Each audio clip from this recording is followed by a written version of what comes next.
You don't recognize the value of education until it's out of reach. Hi, I'm Dorian Bess, an African-American single mom who's been criminal justice impacted, serving 2 bids over 18 and a half years of incarceration. I am also an advocate to all things trauma, including incarceration, mental health, substance use, not only inside, but in my communities.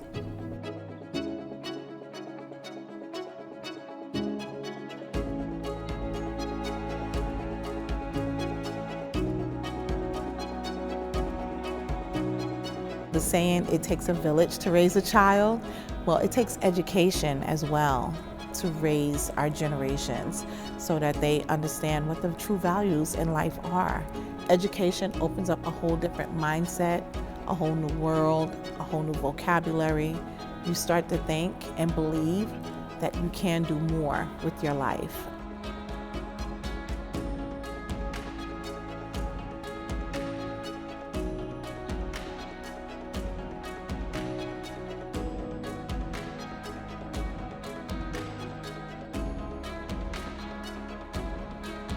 So on my first bid, we did have access to education. And all of a sudden, after 10 months into the program, it was pulled. Little did we know, they were pulling the Pell and TAP grants. That hopelessness that I had, saying, you know what, education is not gonna happen for me. I don't have the money to do it.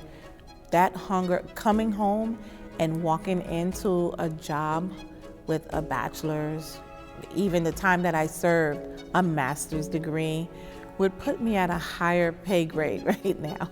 I wouldn't have to work 2 jobs.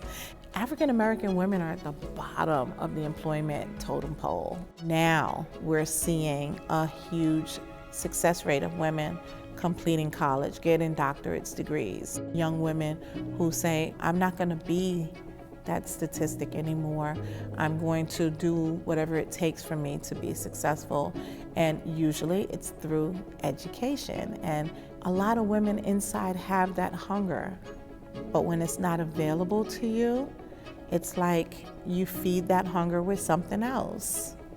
Or you just say, you know what? It's not designed for us, and you give up on yourself.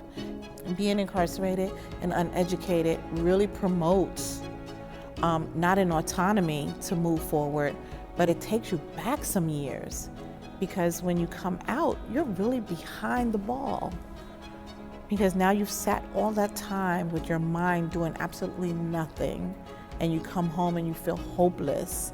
There's no hope in moving forward, and it takes a minute to get out of that black hole of hopelessness, not having education available.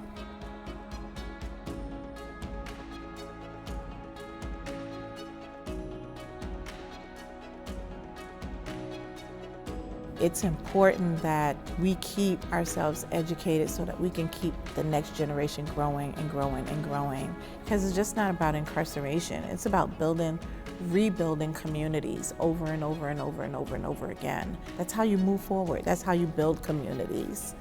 You teach.